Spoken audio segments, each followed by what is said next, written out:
and we were out in Denver at the time we moved, and I have not a bad word to say about cities. I think cities are awesome. I like city people just fine. I enjoyed living in a city tremendously. There's some nice stuff about living in a city, like food, for instance. Um, and there's just, Ironically. yeah, right. Ironically, but man, I mean, especially if you go to the strip mall ethnic places, man, the food, you get good food. It's not even that expensive. Inside of the city, the people are crazy, out of their minds, they ain't got a clue. We gone away, headed west for Montana, left family and friends, all I got now is you. We both got new jobs, a house and a homestead, thinking this was the life, all that there'd be. After our firstborn, you had to stay home. That's when the work got in the way for me. Well, I started farm hop life. We'll come to your farm to help and to wander. Me and the family, a truck and an RV. Send us a message and there will be. This is the Farm Hop Life podcast, a traveling homestead family. I'm Matt DeRocher. Today, my guest is Nathan Gates. He's been homesteading for 10 years, homeschooling, and he's a self-employed psychotherapist. I'm going to pretend I know what the difference is between therapist and therapy and all that. But now he's living in West Illinois, and before that, he lived in Colorado. I'd like to hear more about that, but why psychotherapy or psychotherapist? Well, that's there can be a short or a long answer to that. A psychotherapist, specifically a licensed clinical professional counselor. So there's, a whole range, of professionals, from a psychologist who's a, PhD trained in, basically counseling techniques and psychological testing and whatnot. There's psychiatrists, which are medical doctors. There's social workers, which are master's level clinicians. There's counselors like myself, which is master's level clinician. So that's the short version of it. For me, it was kind of a roundabout way. A lot of times people will say that they got into the profession to help people. That wasn't really why I got into it. I was just curious. Like I just curious about people. I was curious about minds, how they work, how people think, how people change. And so I just was curious and went down that road. And then this seemed like a practical application of it. Helping people is not a bad thing, and it's not. I enjoy my work, but that's not like the primary drive to get into it.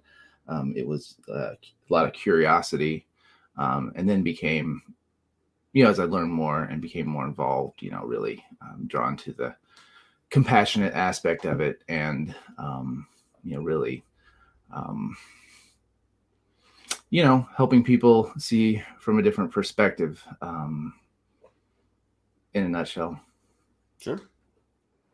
I thought about therapists and whatnot. I'm like, I would not like their job. I could not do their job if my life depended on it. Like listening to other people's problems all day. Is it more than that? Because that's just kind of like the gist I get from it. What is it really?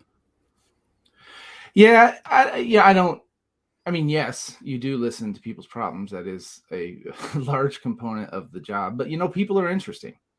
Yes. And so the way I see it is I get to interact with and learn from and, see life through the eyes of all different kinds of people. I mean, it was a hell of a way. I'm not from here. I'm from Southern Illinois originally.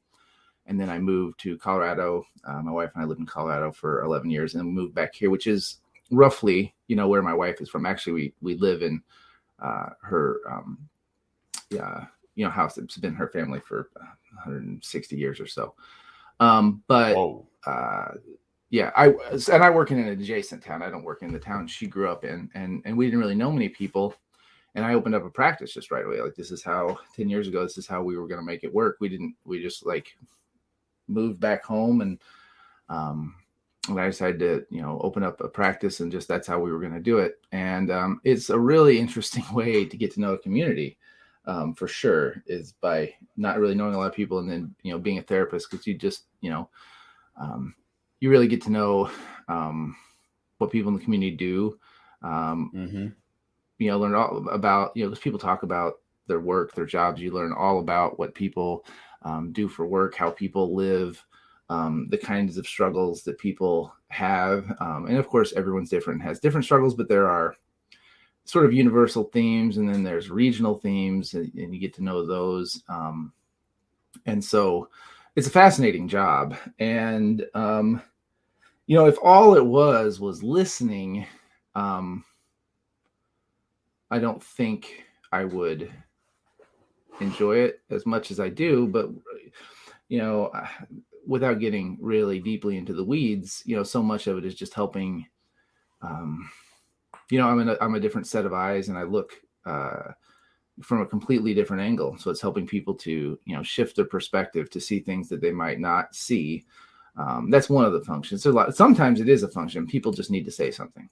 People just have something. There have been many, many, many, many times when you are the first person that somebody has told something to, like that's like a deep, painful thing. And when you say talking about people's problems all day and that being difficult, it's like, well, moments like that they feel extremely privileged and special. And like when you have an experience like that, and someone like trusts you enough, because that doesn't usually happen in the first session, like someone, you've worked with someone enough and you've built enough trust with the person that they are willing to share. Like, that's a pretty, dare I say, almost sacred thing. And it feels really powerful to be a part of. And to see somebody be able to be unburdened, that's quite a privilege. So there are many privileges to the work. It has its... No, I could see that. Very much. There was I was on a job recently doing some electrical work, and this homeowner and I got to talking, and she just completely opened up, and I was like, wow, this is really different. Normally it's just like this small chit chat. Oh, you got a family? Yep. Blah, blah, blah, whatever. We were talking about religion. We were talking about drugs. We were talking about all this stuff. And she was just you could tell she felt lighter after having the conversation. And so that was, after you explain kind of these things that people just don't really talk about, but are willing to share in certain aspects. It's pretty rare, and it's pretty cool when it happens. I can see that. I just don't know how much of it I could take. That's not the hard part, actually. I suppose it would be because that's not, that's not all the time, those, right. And there's struggles like any other job. And, if I schedule too many sessions in a day, and it's less about the content, like somebody, oh my gosh, I don't want to listen to this. It's more about wow, I have been very focused and attending to another person for 5 hours now. And that's hard. It's just it's not even the emotional challenge of the content so much as it is for me, okay, stay focused. That's a long time. That's a long time. And so that's a part of the challenge. That's a big part of the challenge. Cause that's the part of the job for me that's kind of an uneasy fit, is I don't love sitting still. And so that can be a real challenge, cause it's a lot of that. I ended up, it's kind of early, when I was doing this, I had back problems, and I was in this armchair. And so I got rid of the armchair, and I figured I needed something else to sit on. So for a while I sat on the floor, right? And so you can imagine people coming in to see me, and I'm, I have long hair, and I don't wear shoes, and I'm sitting on the floor. So I have my own, You're like I have my guru. own thing. I have my own, what I do. No, oh, no guru.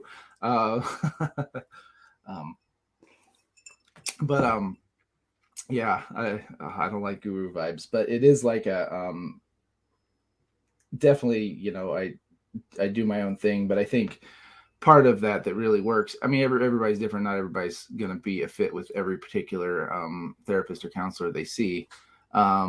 But I think I make people feel, really at home, and like they can make themselves comfortable, because, I certainly do. But yeah, so I sat on the floor for a while, and then went through a bunch of different chairs to find the right thing. And then I own like 3 of these now. They're like these stools that have a rocker bottom, and this is what I sit in all the time now. It keeps my back straight, and I kind of can move a little bit. So they're really great. I kind of feel like I need one of them. It's called a buoy. The buoy, yes, they're really good. All right, I'm gonna make a note. Yeah, Buoy. I don't know how to spell it. Good enough. BUOY. Yeah, but they're real nice. And they kind of adjust up and down, and they're real stable. Like you have to actually try to fall off of them, but at the same time they rock quite a bit. And they keep your back. I haven't had a back problem since, and I was really and it made me tired all day, sitting in that armchair. So it's been a real. They're great. Like I said, I have multiple ones because Sure, they're awesome. Since we're showing off chairs, I'm in a 120-year-old broken chair. This was my wife's great-grandparents, something like that. So, wow. Try to fix it, and it's still not fixed. So, but I would see people in like gaming chairs and stuff, and so I'm like, they look bulky, and they got like 8 levers. Like that looks looks dumb. So I'll look into the buoy. Thanks for the tip. Nice, simple. Keeps your you have to keep your back engaged to sit in it, because there's no back. So Sure. it's and I sit in it 5-6 hours a day. So it maybe 7. So yeah, plenty. So you had mentioned you like getting different inputs, different points of view, and I think that's why I really wanted you to have you on the podcast, because on Twitter you do have very different points of view. Like it's it's not like completely contrasting to where it's just like argumentative. It's just like, but have you thought about it like this? And to give people an idea of what I'm talking about, you filled out my guest form, and you said, the question is, what would you like to promote? A lot of people have a website or a product or something, and you said being a human. What does that mean? What does that mean to you when you say I'd like to promote being a human? Man, I'm trying to think of what I meant when I wrote it. We can come back to it if you want. No, it's all right.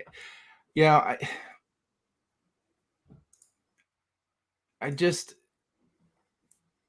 authentic. I think it could be authentic.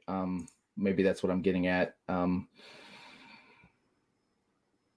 Twitter, especially, because I've not. I've had an account for a long time, but I never really used Twitter much. Except I'd log on now and again if I wanted to, like there was some current thing happening and I was just log on, but it really wasn't much. I didn't start using it actually until about 6-9 months ago. And I just, at first you can see, you see the surface layer of Twitter, and it can just be so nasty and so gross. Yes, and definitely. Just which is kind of what I always thought. That's why I was like, ew. But then I was using Facebook, which is the worst place in the world. And worse so than Twitter? That's hard to beat. Oh man. Oh God. But I discovered, right, that actually you can use Twitter in a way that is pretty human. And I think that's what I meant, like by being a human, just being authentic, relating to other people as if they're people, Sure. and not other, not some other category of people, not some like that they're actual flesh and blood human beings, and they have experiences just like you do, and that you can know them, and that you can almost always, and this I really believe, you can almost always, with no matter who, find some way to connect with anybody, right? There's something with anybody that you can connect around, and when you do that, when you make that sort of connection, that's really the heart of what I'm getting at when I say, be a human. Is like, find a way. There's so many easy ways, so many signifiers, so many buzzwords you can use, so many things you can use that can divide, or so many things that you can do to create like a superficial connection. But like, and sometimes those can be really meaningful too, but to really find something that you can, for instance, like a story just popped in my head. This was years and years ago. I studied abroad, and I was on a train in Europe, and I remember leaving Paris. I was sitting next to a gentleman that I believe I learned he was from Algeria, and neither one spoke the other's language at all.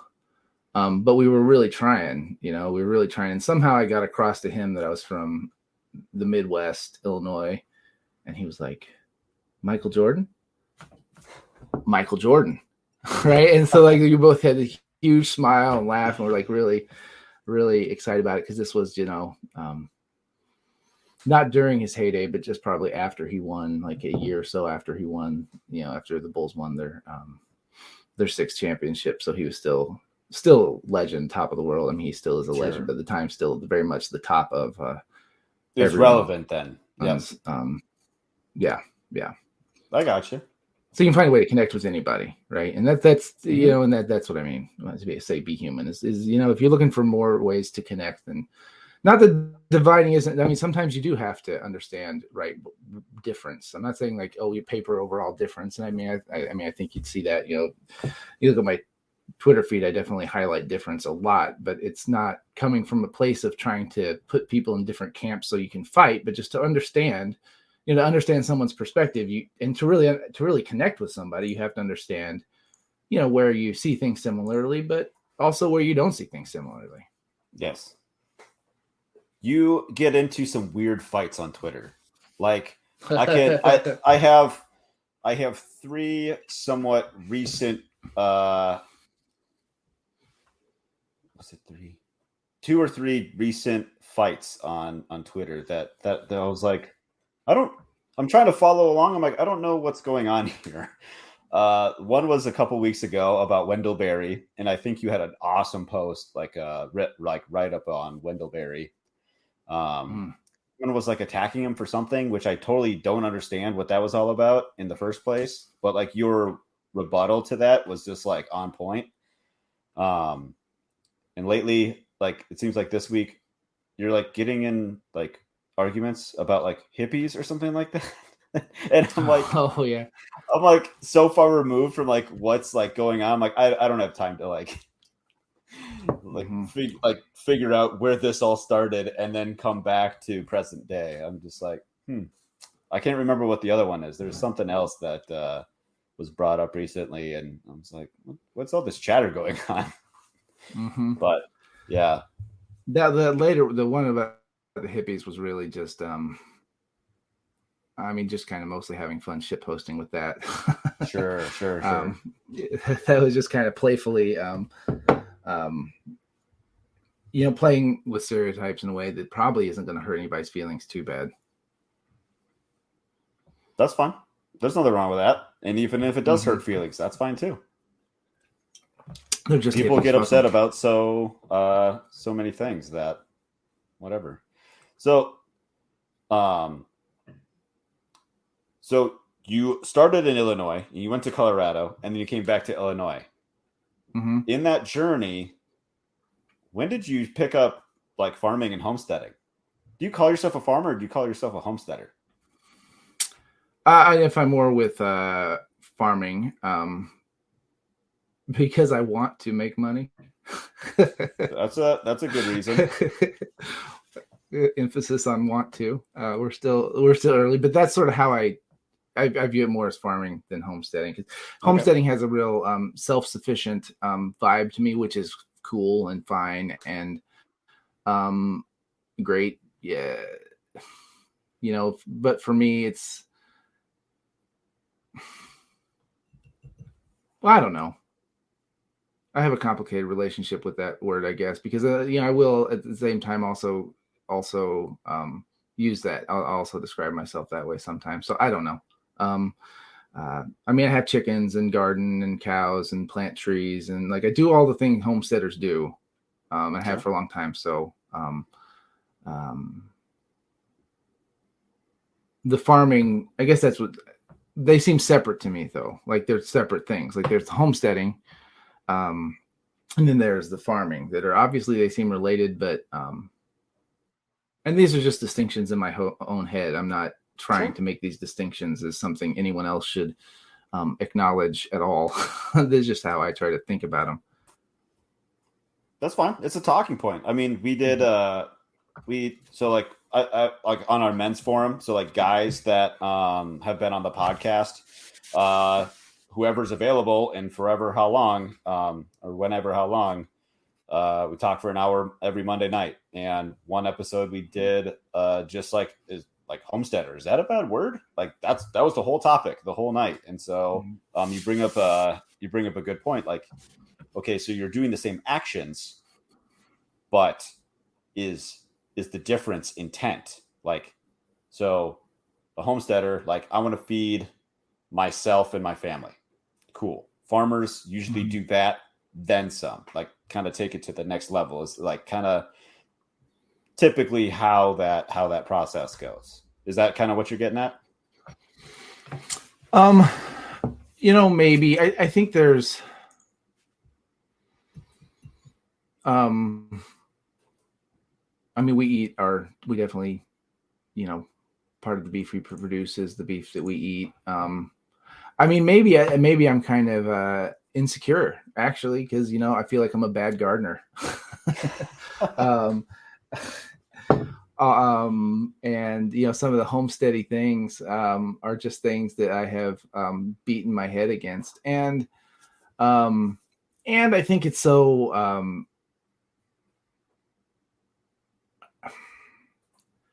I have a lot of irons in the fire. I'm doing too much. I can't fully commit. I think that's part of, for me, that's the thing. Cause I, work full time. That's my, that takes a lot of time. And then, my, Emily and I, the farm thing sort of like a, her and I joint venture, like the cows, that's sort of her and I together, and the way we have tended to think about it, because she's never met an animal that she doesn't love. She's an animal person all the way down, except possums. For some reason, she has a weird thing about possums. Like she does not like those, but every other animal on the earth, I think she's just an animal person.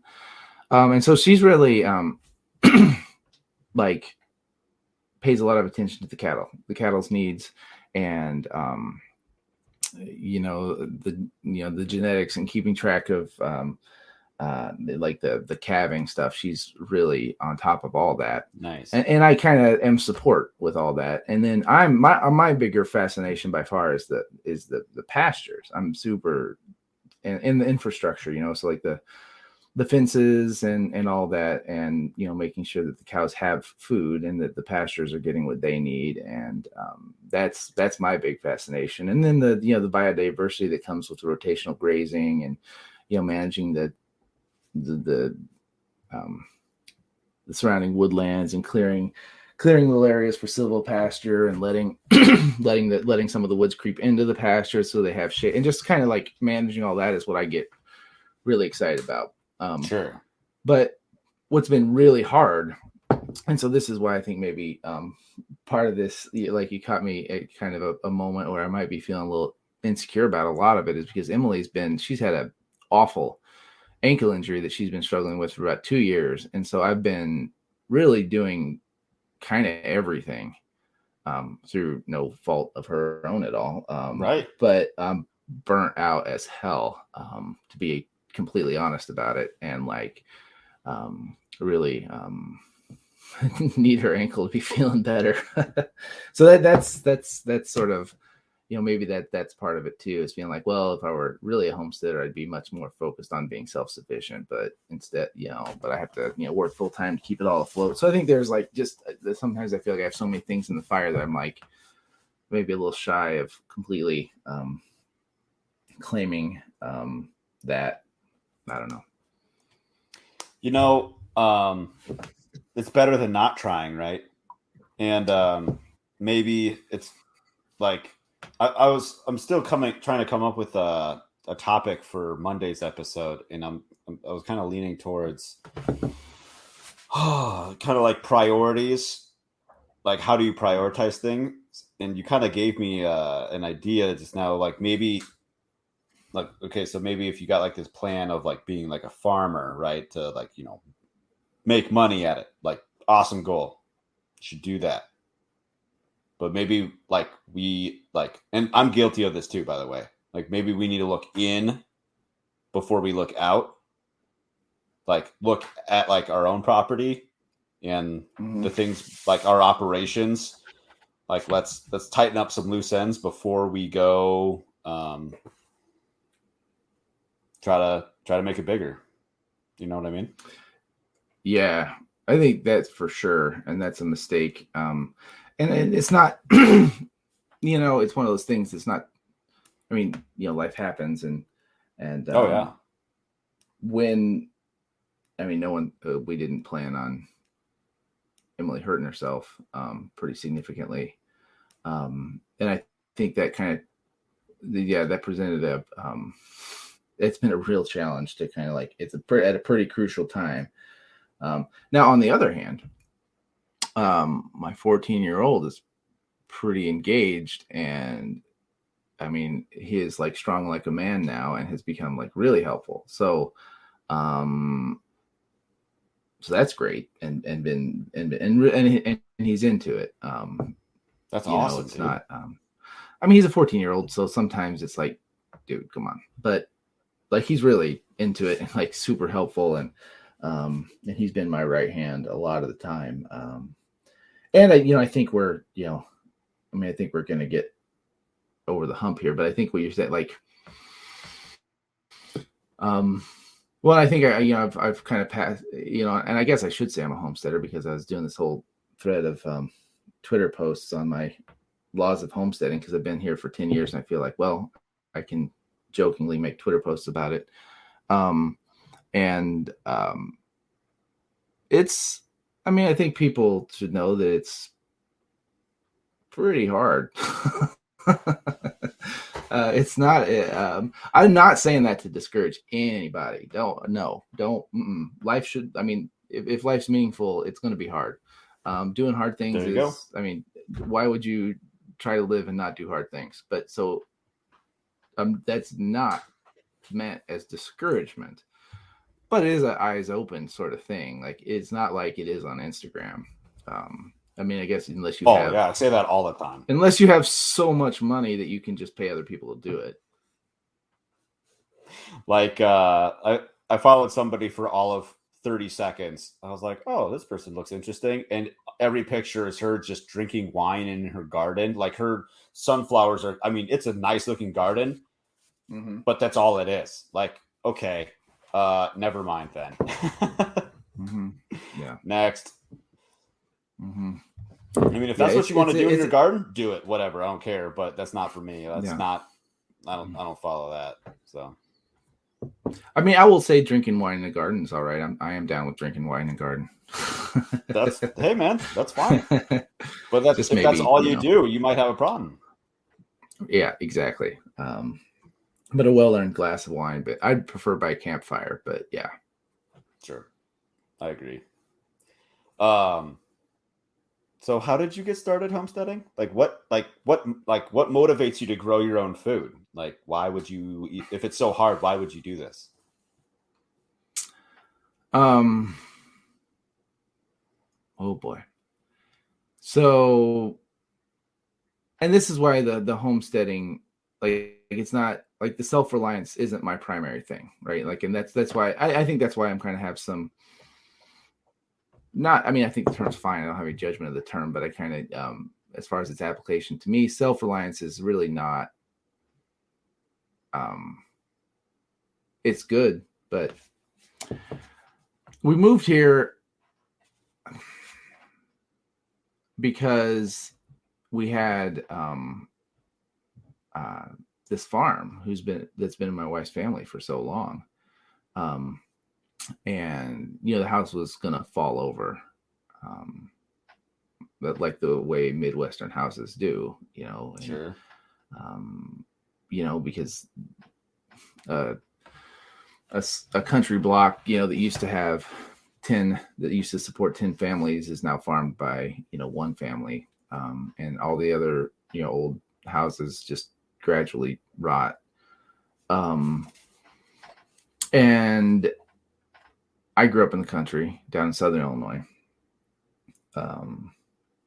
And really, really liked being a country kid a lot.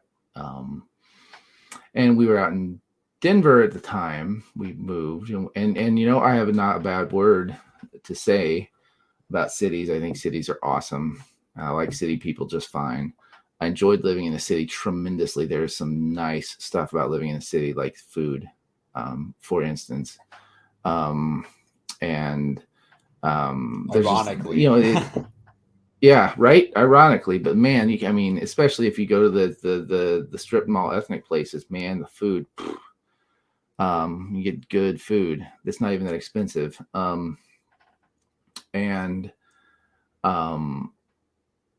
just the music, there's a lot good live music, and I just like being around people. It's fun to be around people. I like people, and I like to be around people. I'm a pretty extroverted person. And so there are a lot. I mean, I didn't hate the city, and I don't hate the city. I like to visit the city, but I also like at the same time to set things on fire whenever I feel like it and not worry about if anybody has anything to say about it. I really like fires. And I value autonomy a lot. And I liked growing up in the country. And so the part of it was like, hey, we can give our kids that lifestyle. We had, my parents were at the time in Southern Illinois. They've actually moved up here now, which is amazing, but they were in Southern Illinois at the time. And Emily's parents were just right down the road. And her grandma, and we have great relationships. We're both lucky. We have great, my relationship with my parents is amazing. Her relationship with her parents, and it just felt like we are 1,000 miles away from grandparents who love us, love our kids, want to be involved. This is stupid. This is like real dumb. Why are we so far away?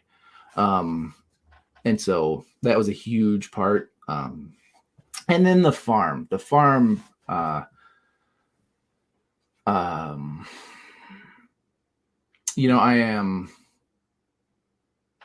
care a lot about, the health of the earth, right? Like that's a prime motivator for me. I care a lot about that, and I worry a lot about that. And I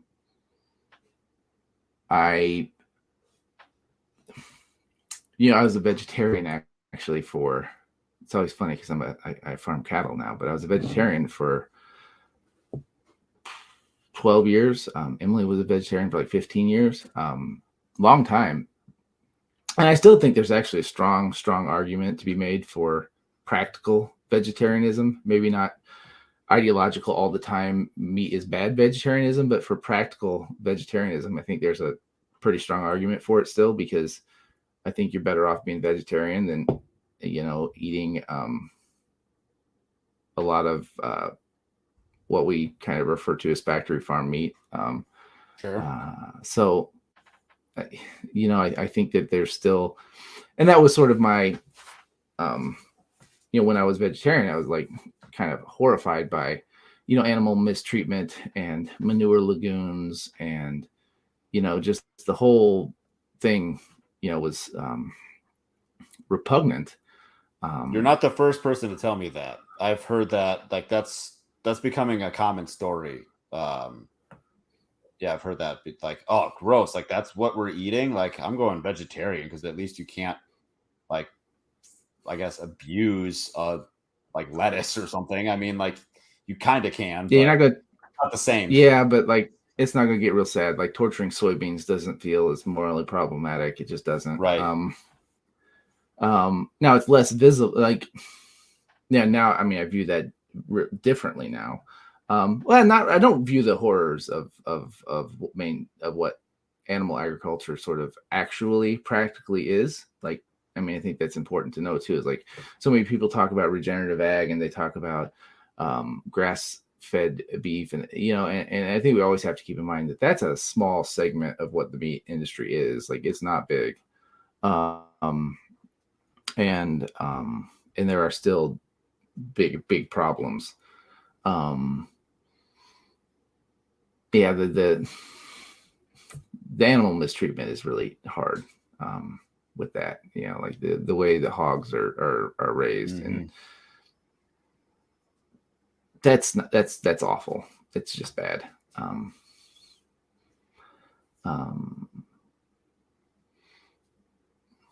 So is that how you came around to growing your own food? So, okay, yeah, thanks for reeling me back in. Sure.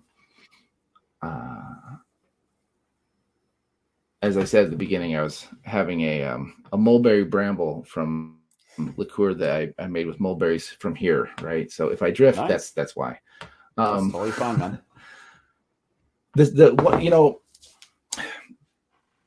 And I've mentioned this before, on Twitter, but like the seed of moving here for me, other than the family stuff I mentioned, which probably is honestly number one.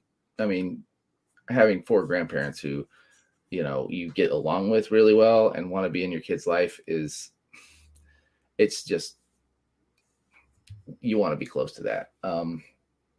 But the ecological piece and the farm piece was like maybe 8 or 9 years before we moved. It was, I went to in Fort Collins, Colorado. It was like the first or the second Sustainable Living Fair, which went on to become a big event there. And we lived in Fort Collins. It was a really fun town to live in. And one of the speakers there was Wes Jackson, who founded the Land Institute. And, his whole premise is breeding using traditional plant breeding techniques, not GMO, but breeding perennial grains.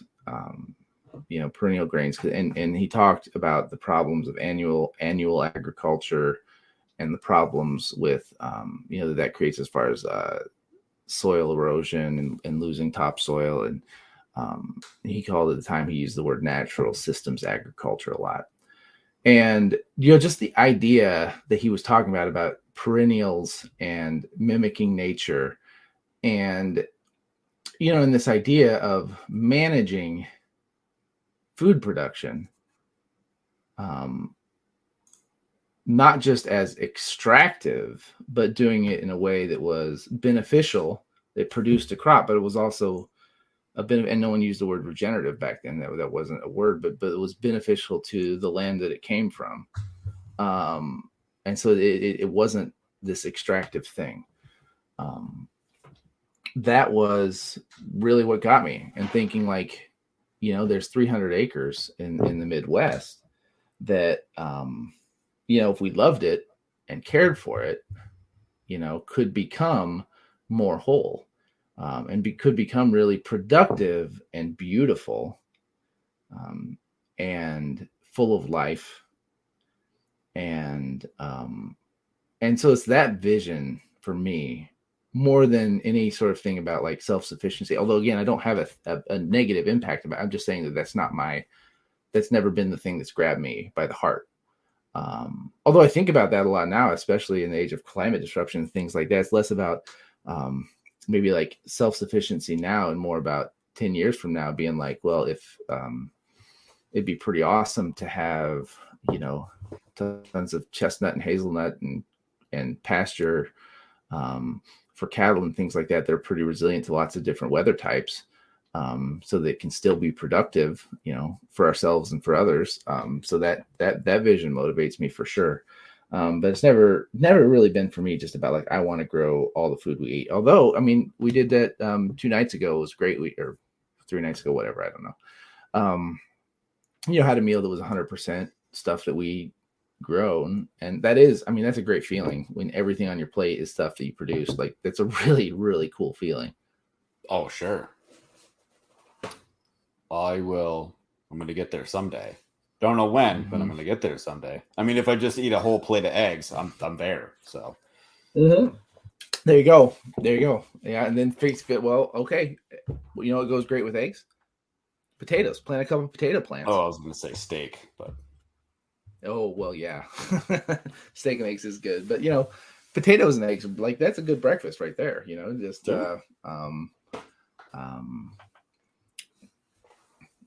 get a hog and you can have some bacon. You can cook the eggs and some bacon fat. You got bacon, eggs, and potatoes, and that is the breakfast of champions. I am buying half a hog this year from a buddy of mine who's actually been on the podcast. So he's just like 15 minutes away from me. So I'm looking forward to that. Nice.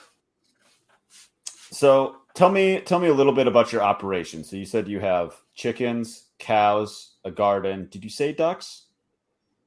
No ducks?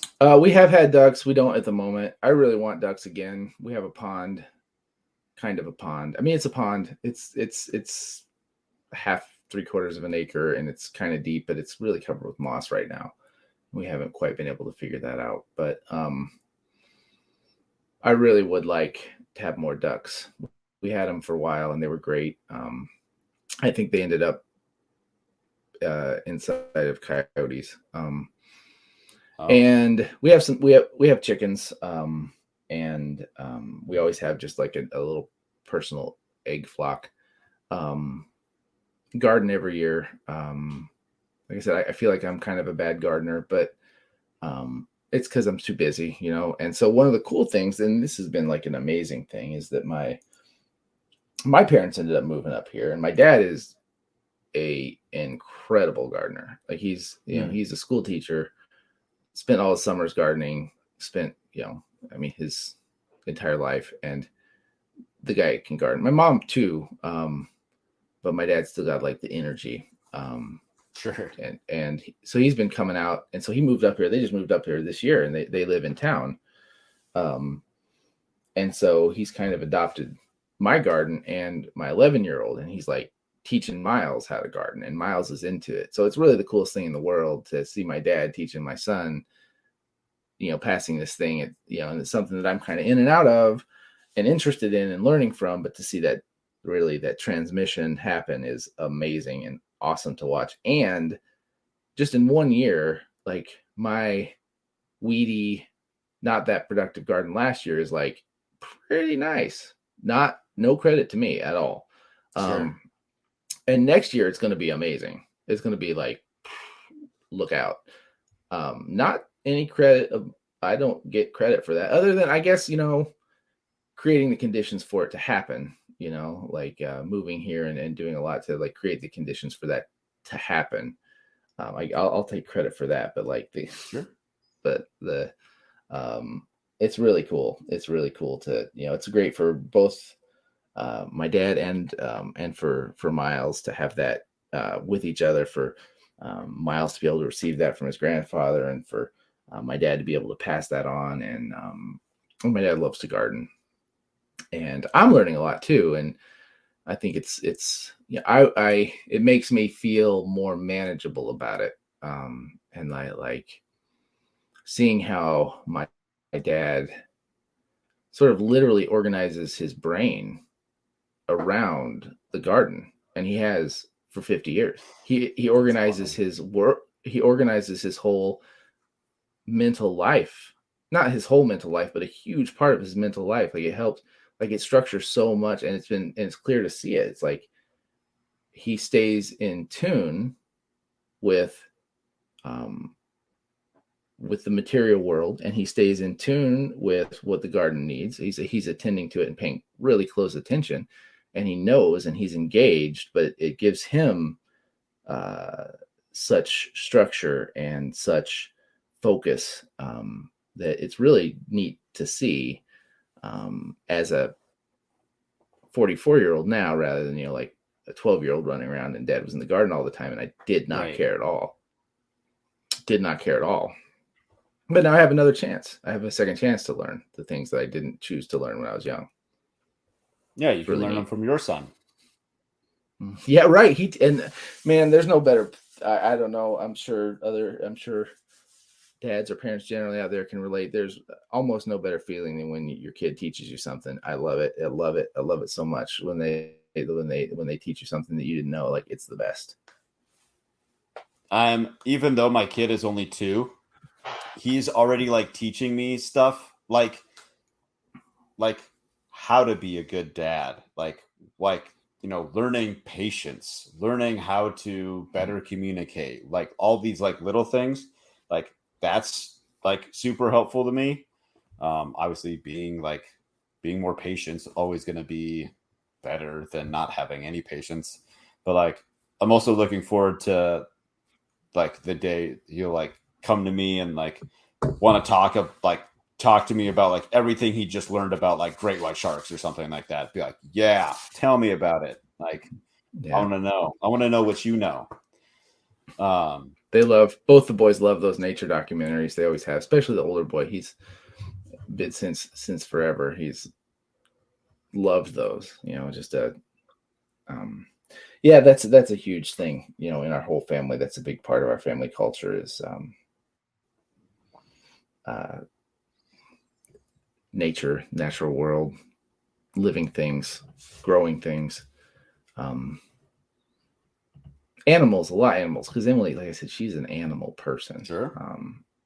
Just loves every animal that moves except possums. I think it's a weird thing. I think that was the other thing that popped up on Twitter, like whether or not you should kill a possum or something like that. I think that was another topic of discussion recently.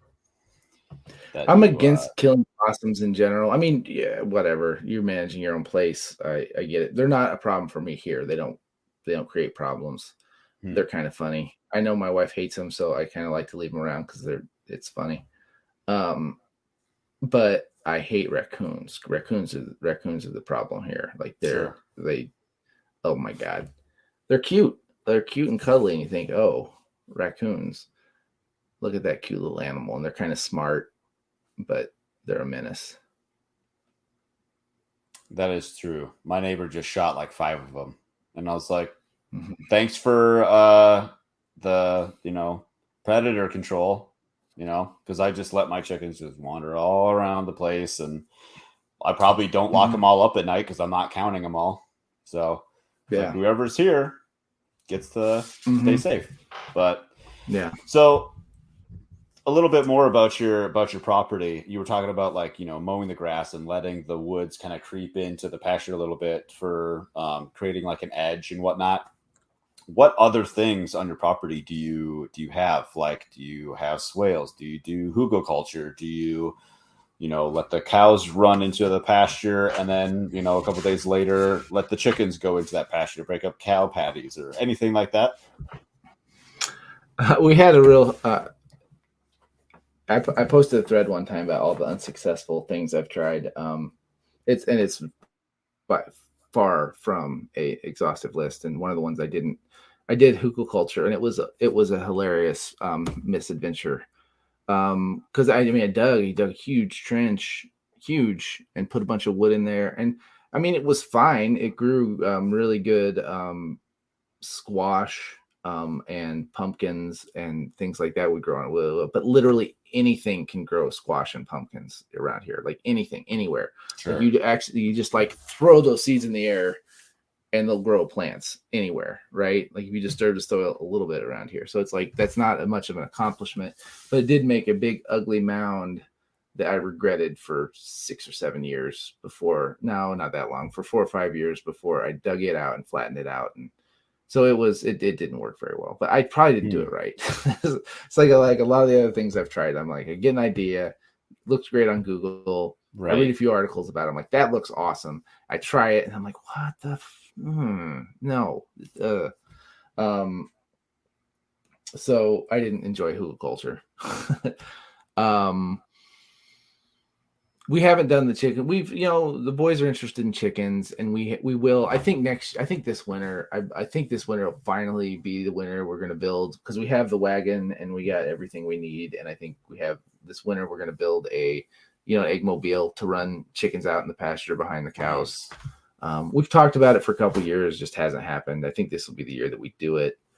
I'm looking forward to that. I really want to add sheep in at some point. A lot.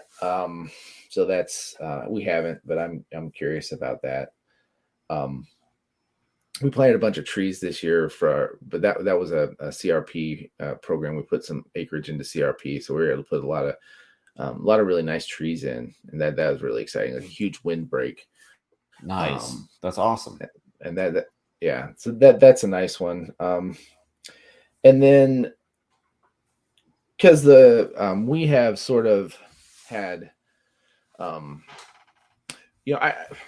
we've been learning, right? Like we got cattle 4.5 years ago, I think it was, is when we first, so the first like 5 years here, we just like landed and we're like, whoa, what are we doing here? And I was establishing, my self-employment income, and our kids were little, and we were just like, okay, how do we be here? Right. Then about 5 years, and then about 5 years ago, it's like, okay, well, how do we take this to the next step? And it's like, well, let's get some cattle. We'd like, that's because I'm really drawn to the vision of pasturing, both, silvopasture and rotational grazing, and just I'm just like philosophically totally aligned, interested. And so we've really been learning. It's sort of that's been what we've done. Like, just learning about how to do it. Like, how do you have cattle? What do you need to do? How do you handle them? How do you maintain them? What vaccinations do they need? How do you wean them? How do you calve them? What's the best time of year to calve? What's the best time of year to calve based on your goals? How do you get everybody calving at once?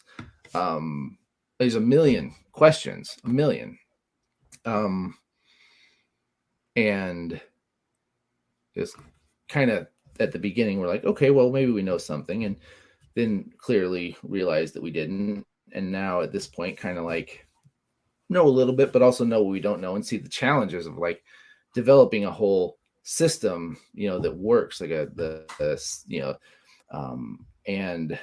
and part of that's been, we've done that on the acreage that has been around our house. We have a kind of a distinct area around our house. It's like, I don't know, 10, 12 acres.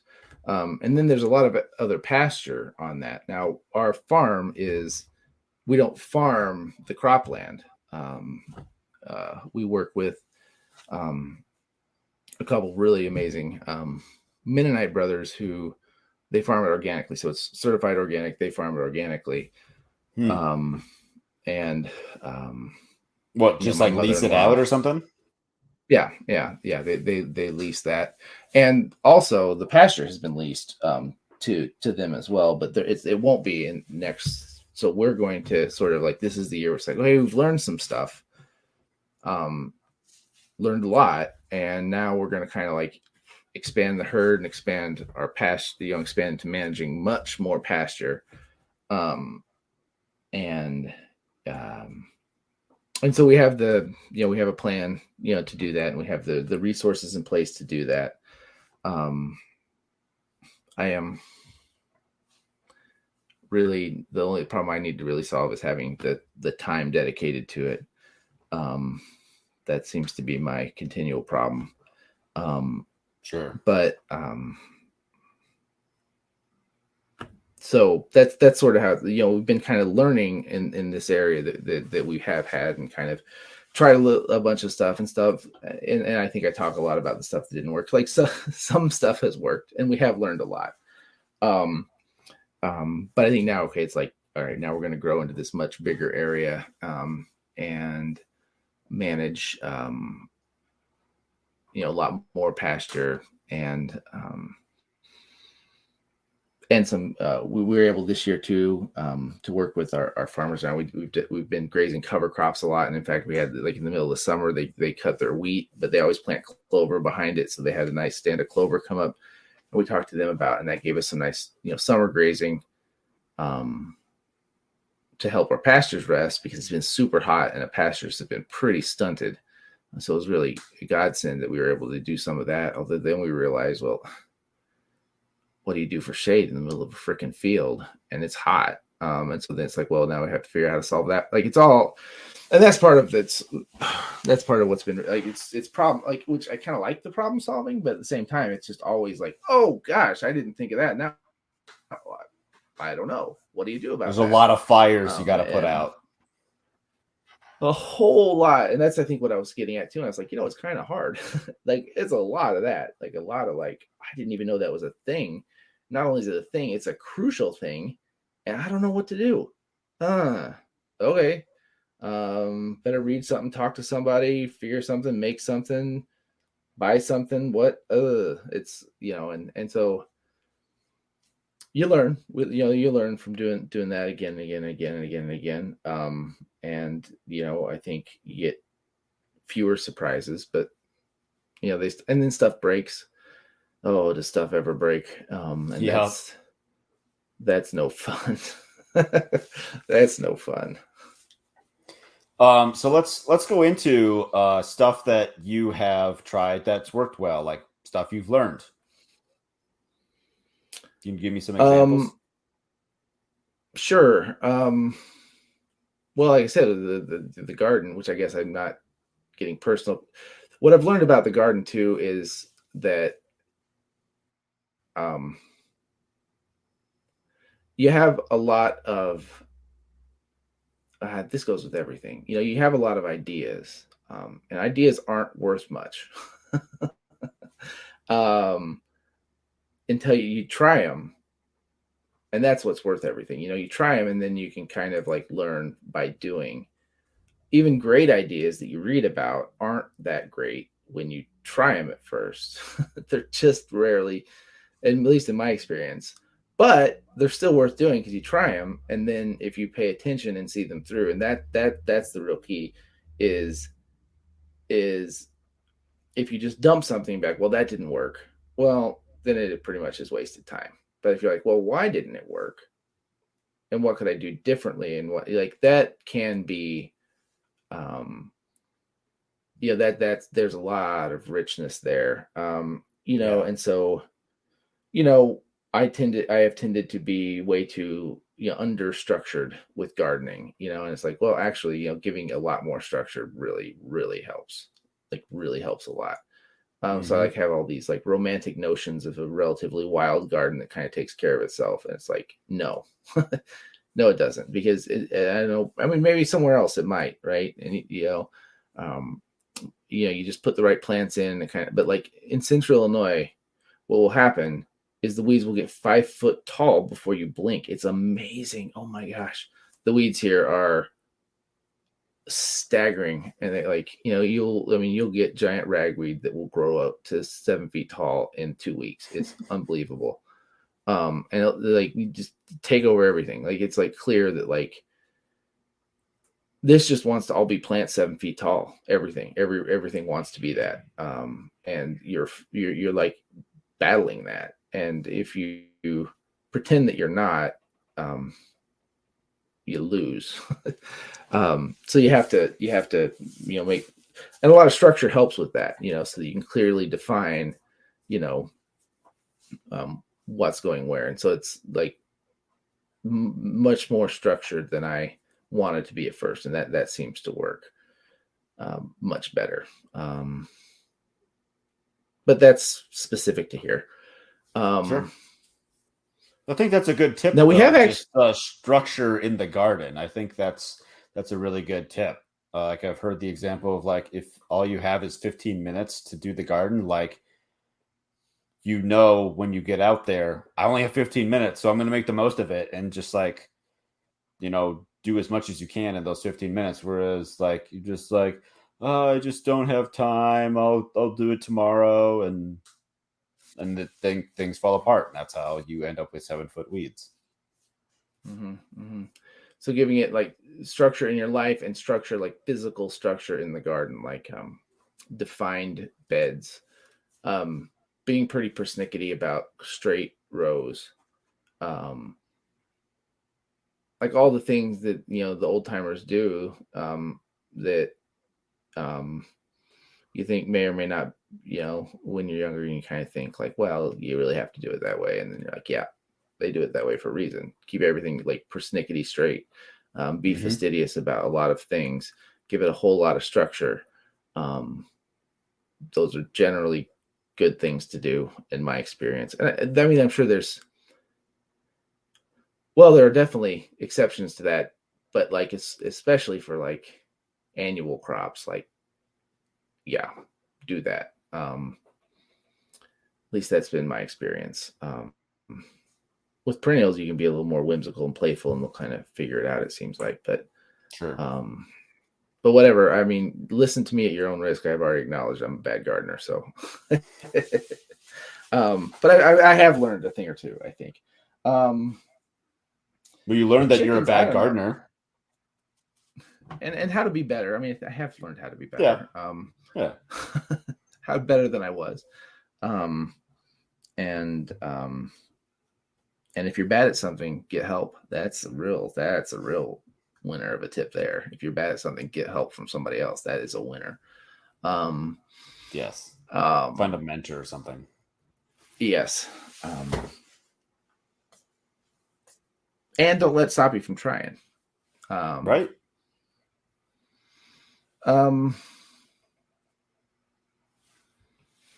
Chickens, I don't know that I've learned that much about chickens, to be honest. They're just always kind of there. I have learned that raccoons will kill them if you give them the slightest opportunity. That's what I've learned about chickens, is that they're dumb and that they do not defend themselves at night at all. And that if something gets into your coop at night, they will all die, and chicken will just sit there and let a predator chew its head off. They're the dumbest. It's like at night, it's dumb. I don't understand. It's like they turn their survival instinct off at dark. They get in that tree and they're like, well, I am safe now. So you absolutely must. And we've had pretty good luck with free range chickens, actually. Now, one thing that I did learn too is that there's a place adjacent, because we actually switched to free range chickens, and it works better than it did when we kept them pinned in. We have a lot more luck, and we have a better survival rate with them free ranging than when they were pinned. They can fly, they can escape a lot. They can, like, during the day, they actually do keep themselves pretty safe, unless they are going somewhere where there's tall grass. At least this is around us. We've never had sky predators. I don't think we've ever lost a single bird to a hawk. So someone else, if that's a problem you have, I mean, you know, then the free range thing might work a lot less. I don't know, but our place never lost a single bird to a hawk. But we have lots of raccoons, and I think maybe a weasel. And if they can get to tall grass, we would have predators that would hide in the grass, and then they would ambush the chickens. We lost some to that. But if we keep the grass cut down where the chickens go, and if the chickens can kind of see what's around them, they have been pretty good at keeping themselves safe. So as long as they can roam and range all they want, they come back. Really, I mean, it's a great thing about chickens. I mean, the sun goes down, they're in the coop. You don't have to round them. They're like, that's home. That's where we go. And just make sure they're locked up. And we've had time too where we've had because that's been a job the boys have had, so they've had to deal with the consequence of forgetting to lock the chickens up before, which is horrible and makes you really mad. But also, I think it's not probably in the long run a bad thing for them to learn. He definitely is learning something the hard way. So we've kind of learned at least how to at least the risks to birds here. But they're pretty. I mean, chickens are really easy. I mean, we don't even feed them for 8 months at all. Dang. They just eat. Yeah. I mean, we have food in their coop, but they don't eat it. I mean, we can maybe go through 2 bags of food. I mean, they don't eat much food. They scavenge really well. So that's worked. So my kind of wild let things happen philosophy within limits is kind of working with the chickens right now. Sure. Yep. It doesn't work with the garden at all. They even have access to the garden and they don't do much damage in there, which I saw a thread on Twitter, about people like, oh man, that's the dumbest thing in the world. They'll eat all your vegetables. And I get it. And it seems like they would, but they don't. I mean, if they did, I have poultry netting.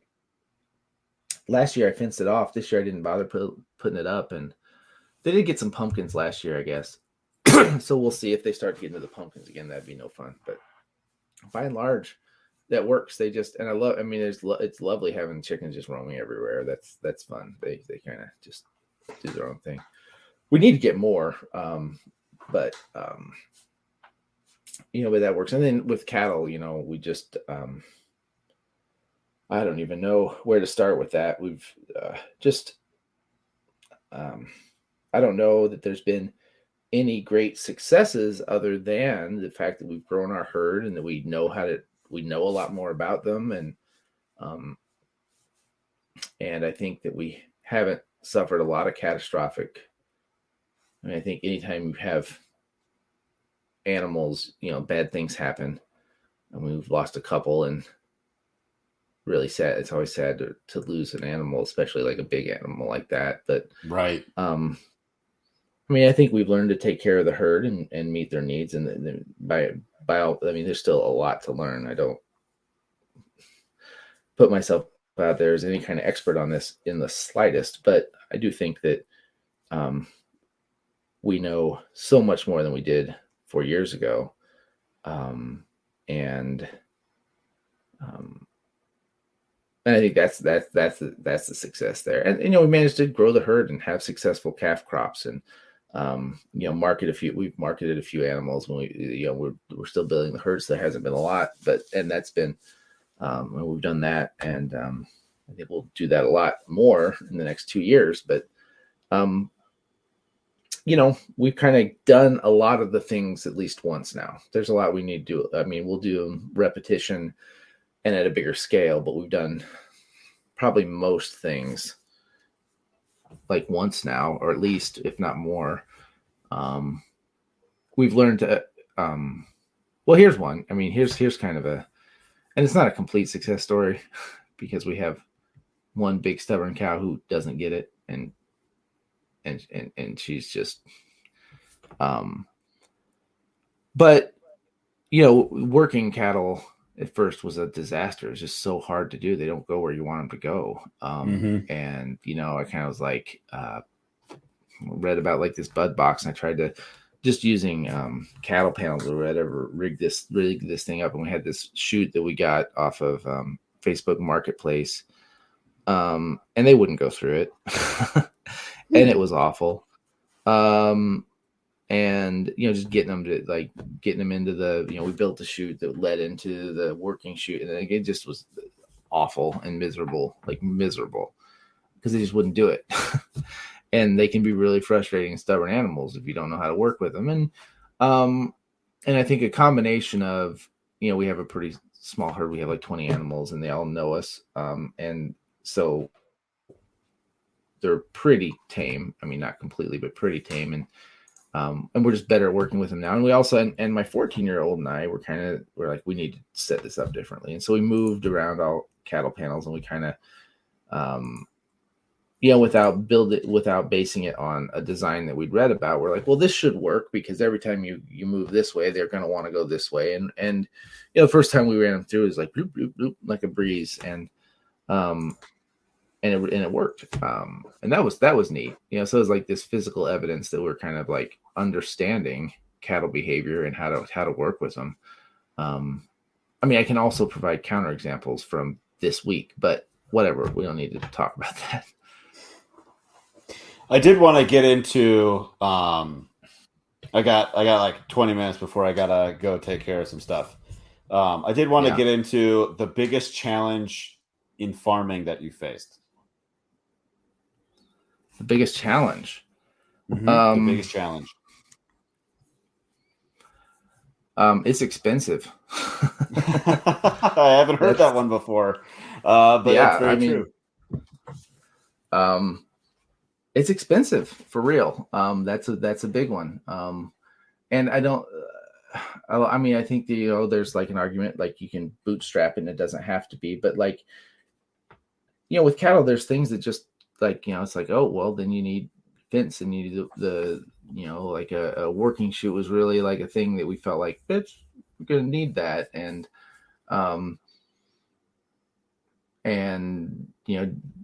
doing the rotations, just, how do you get all the equipment and the reels around? Like you need some sort of a vehicle to do that. I mean, you can have a cart and walk it. I guess like there are less expensive ways, I think, probably to do everything, but not free. And it's expensive. So that's a big one. But I mean, the biggest, I don't know if it's the biggest, but it's definitely a real major challenge. No, I'd agree with that. I think a lot of people don't look at like, well, maybe they don't think about expense as a challenge because like how much more could you get done if you just had infinite money, right? I mean, you could like, oh yeah, come on in and dig me some swales. Like, oh, 30 grand, whatever. I don't care. Hey, come in and dump, let's see, about 1,000 yards of wood chips for me and spread it out. Cool. Thanks. Just like, look at how much you could get done with just money. Oh my gosh. So much.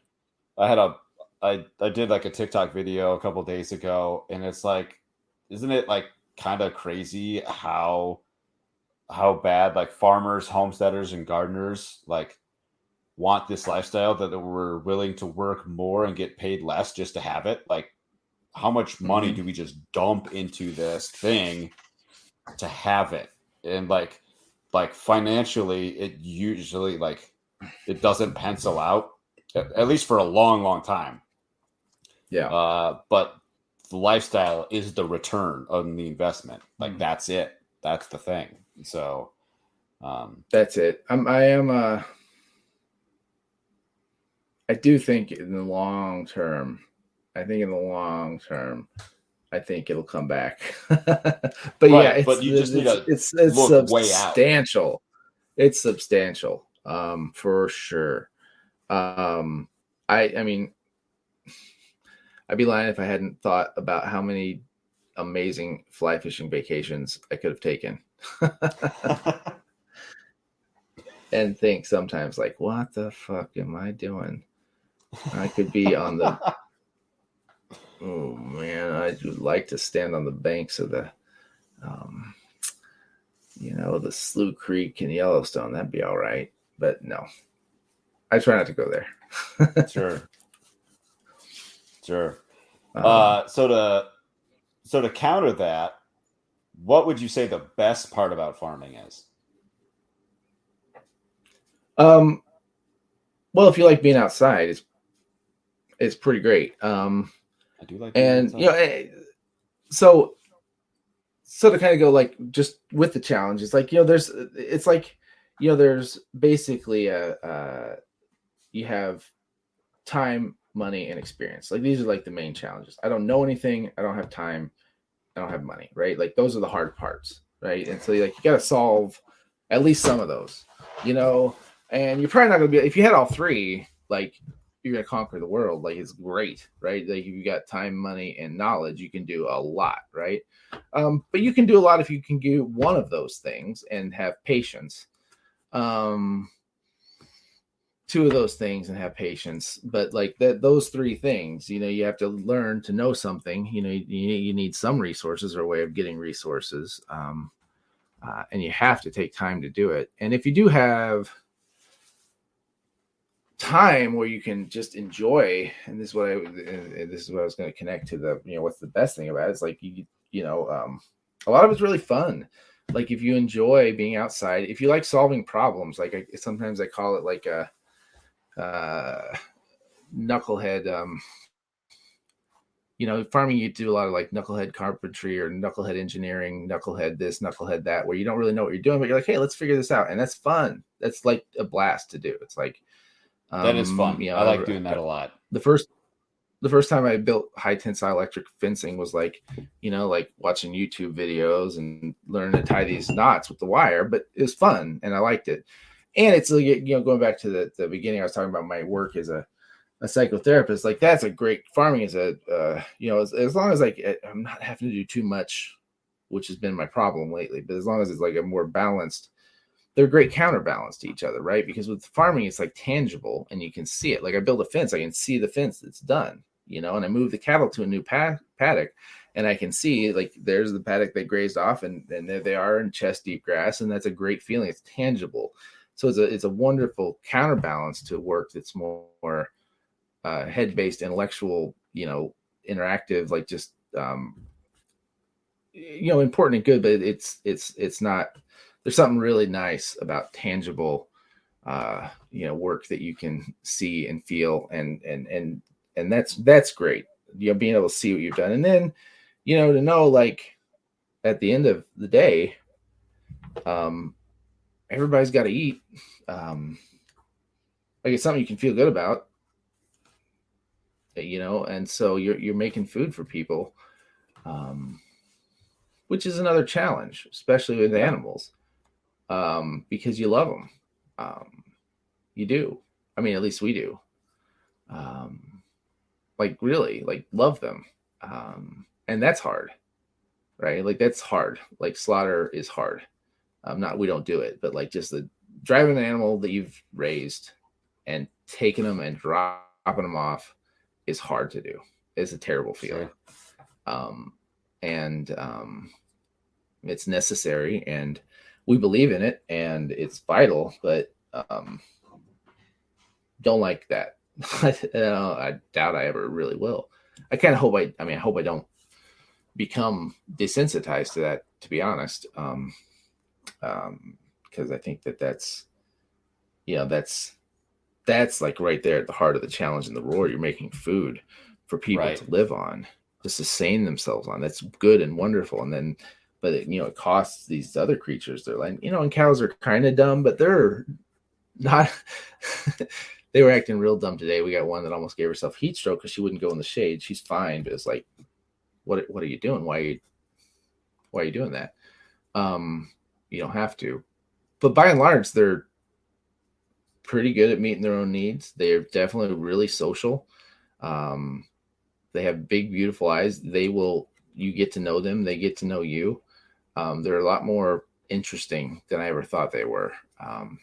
And they're so calm. Man, if you want to relax, like go out in the evening. I do want to with relax. them. That does sound nice. I got to take my advice more on this for sure. You should integrate your psychotherapist with your farm. Bring your clients to your property and just like do work while they're discussing their problems. Maybe they get involved. the idea of some sort of a retreat here is not impossible. It's not in the next 2 or 3 years, 5 years probably, because we're going to be, like I mentioned before, focused on kind of scaling up the cattle. But that's not impossible. That's something that's sort of like in the back of my mind. It would be really, really neat, as we kind of make this place, more of an oasis, and we kind of get our bearings and get into the rhythm that we're trying to find and create. Which is really hard, but that word, I think really resonates with me. Just finding the rhythm. There's a rhythm to seasons. There's a rhythm to a day. And finding those rhythms, and tuning into them. And then the idea of bringing other people into that is attractive, but I don't feel like we're there, and may never be, and that's fine. But it's in the back of my mind. They can just shadow you for the day or the hour or however long they're booked for. Just like, all right, I gotta fix this fence or whatever, and Mm-hmm. this is our session. Well, now it would just be me. It would just be them watching me Swear. not have enough time to finish and swear, and like not all the time. I exaggerate sometimes. It's not always. I I exaggerate in a little bit, but That's fine. but it definitely does include that sometimes, for sure.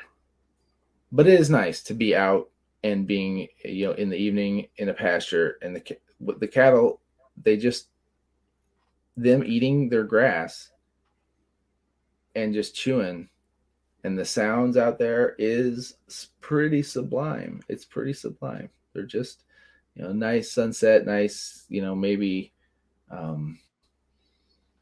it's starting to cool off a little bit because it's been hot, and they're just chill, man. Cows are, now they can be real flighty. They're not always chill, but when a cow is chill, it is the most chill. Like, it is like chill. Sure.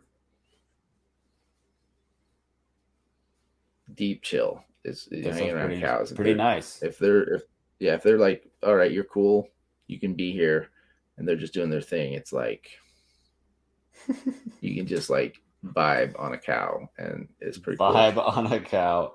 I've been taking little like notes, and I might just post like Nate-isms every now and then, just like as a follow up, like maybe one a week or something like that. I already forgot we said something about like vibe with a cow or something. Vibe on a cow, yeah. Get Vibe out and on vibe a on cow. a cow. Yes.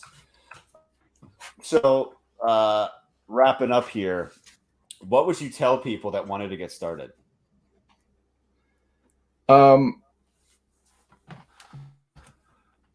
bite off too much too fast.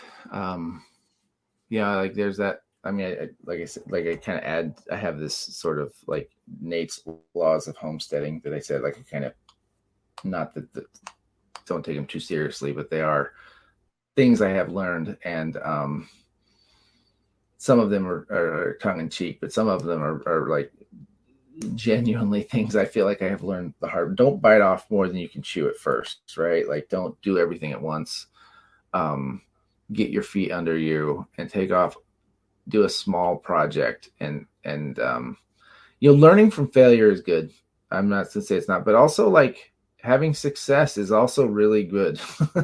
And you don't always have to learn from failure. Like, you will, and if you get ambitious, you will, and that's okay, and that's good. There's a lot to be learned, but man, there's a lot to be said for just like, man, I put a little raised bed in, and it was awesome. Stuff grew, and it was great. And I think, especially at first, not biting off more than you can chew. That would be my number one for sure. Number one with a bullet, that one. Number one with a bullet.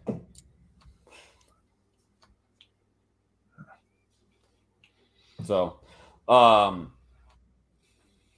so you actually have your own podcast that you sent to me. Do you wanna tell people about that at all? Sure. Yeah. It's I would. Interesting. It is interesting, especially the episode that I listened to.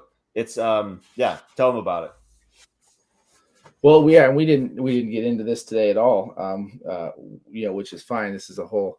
I'm not a practitioner, of this profession. I always want to clarify that, because there are people who are, on the research end and underground, but I'm very interested in, and have been for a very long time, psychedelics and psychedelic assisted therapy. And there's a whole very long story there, for me.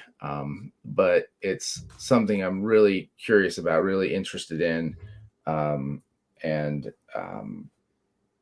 the podcast is called Altered States of Context, where my podcast partner and I talk with each other and do interviews with people who are, involved in various aspects of psychedelics, including most prominently psychedelic assisted psychotherapy, but not exclusively that, to just sort of understand and help people understand what it is, how it works, although we don't know. Like, so that's mostly speculative, and what can be learned from it, and to try to humanize it a little bit. A lot of people have a lot of preconceived notions about it. And so we go, just directly into, all of that, all of people's biases, what they think, or they've been taught about it, and what's happening, because it's fast changing. It's super fascinating. And like I said at the beginning, I'm super fascinated by people and how our minds work, how social interactions work, how we are as social beings, and our internal lives and our external lives. And I feel like psychedelics lie right and smack in that, and illuminate a whole lot. And there's some accumulating evidence that they also seem to be pretty helpful at helping people shift perspective and maybe making positive changes in their lives. So that's the podcast, Altered States of Context. That is that whole world is completely foreign to me.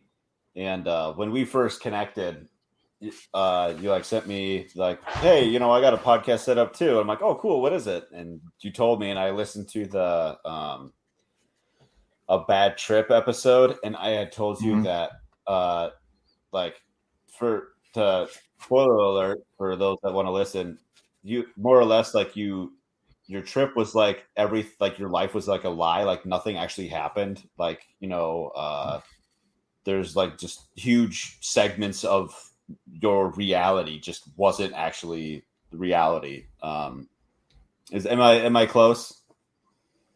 Ballpark, sure. Yeah. I mean, for a one sentence description, yeah, good enough.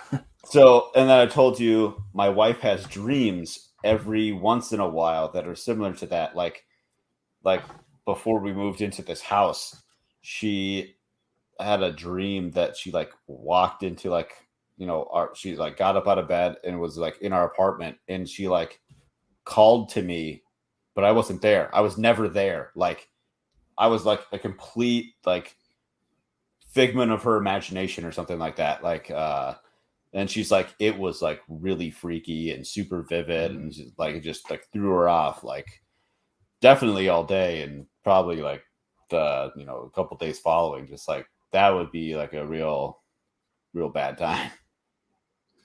Yeah, it can be. That particular episode was the topic was bad trips, because and part of our commitment on that show is to explore. There's benefits. There's also risks. The risks aren't necessarily, in my opinion, the same risks that people say are the risks. Some of the risks that people say are risks are really, I don't consider them very risky at all. But some of the ones I think get talked about less are actually substantial. And just understanding as much as we can about it, and learning as much as we can about it. I had experiences when I was younger that I just simply, the short version is I just simply couldn't deny, and had profoundly positive impacts on my life. And I mean, I can't lie about that. That's true. That's what happened. I learned things and was impacted in a way that set my life on a course that was far better than the course it was on before. And that happened for sure. And it happened because of experiences I had that were as clear as day, that communicated to me the way you're living isn't right, and your life isn't going to be good, or you can change. And it's just like I understood, boom, and I did. There's a lot. I mean, I could talk a lot more about that, but the short version is that. And I mean, I think anybody who knew me at the time, and anybody who would look at the changes in my life, would say like, wow, you really changed. That's all good stuff. You were really kind of a fuck up, and then you weren't a fuck up anymore real quick, like real fast. That changed awful fast. And it did. It was sort of undeniable. And so then that experience was like, well, hold on a second. I think there's like, because, and at that point too, that was the late 90s. And the propaganda against it was still, I mean, it still is to a degree, but really, really, really strong. And at that point I was like, well, okay, there's more to this story. There's a lot more to this story. And so I've had a certain loyalty to that ever since. Cause I'm like, well, if my life changed that positively, then I just can't get on board with, right. With the propaganda stuff. I can't get on board with people going to jail for this. Like I can't be on board with that. Like that doesn't jive with my truth at all. No, that makes a lot of sense. Like I literally experienced this thing that is counter to what you're saying happens. Like, so no, I get that a lot. That makes a lot of sense. Not saying there aren't risks. Not saying that they're I'm not saying it's like candy and totally safe. Not at all. Would never say that. Don't say that on the show. Don't say that at all. But I am saying that there is a lot to the story, and that it's fascinating and can be, it can be beneficial. Yes, agreed.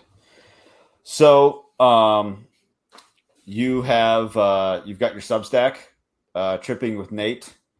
I'll have a link for that in the show notes. Obviously, you're on Twitter, and your wife's farm Instagram. I can have that linked in the show notes. Yeah, that'd be great.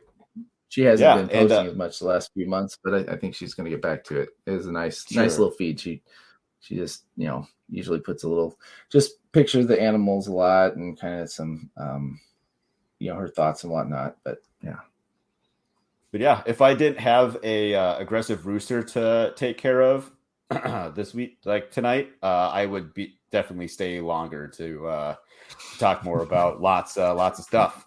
But it's already 9:00 here, so I got to go deal with that. Hey man, I really appreciate your time. That's good. Yeah. Thanks for having me on. Thanks for being here. This was fun.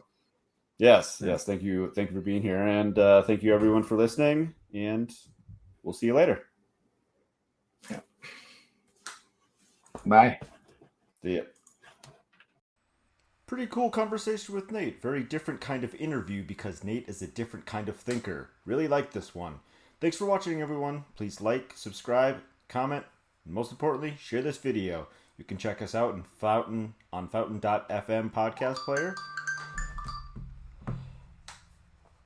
So, sign up for our email list or Telegram channel there to be notified when new videos, interviews, and podcasts are available. We are on YouTube, Twitter, Instagram, TikTok, MeWe, and Float. Send me a message, farmhoplife.com/contact, or email me anytime directly, matt@farmhoplife.com. You can check out our 20 by 23 program, where we are going to help 20 homesteads in the year 2023. That's at farmhoplife.com/20x23.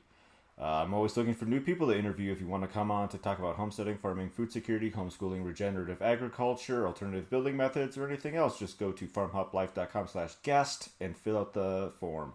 Go feed yourself. Inside of the city, the people are crazy, out of their minds, they ain't got a clue. We gone away, headed west for Montana. Left family and friends, all I got now is you. We both got new jobs, a house and a homestead, thinking this was the life, all that there'd be. After our firstborn, you had to stay home. That's when the work got in the way for me.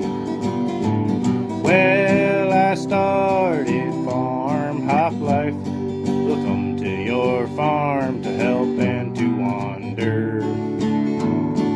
Me and the family, a truck and an RV. Send us a message and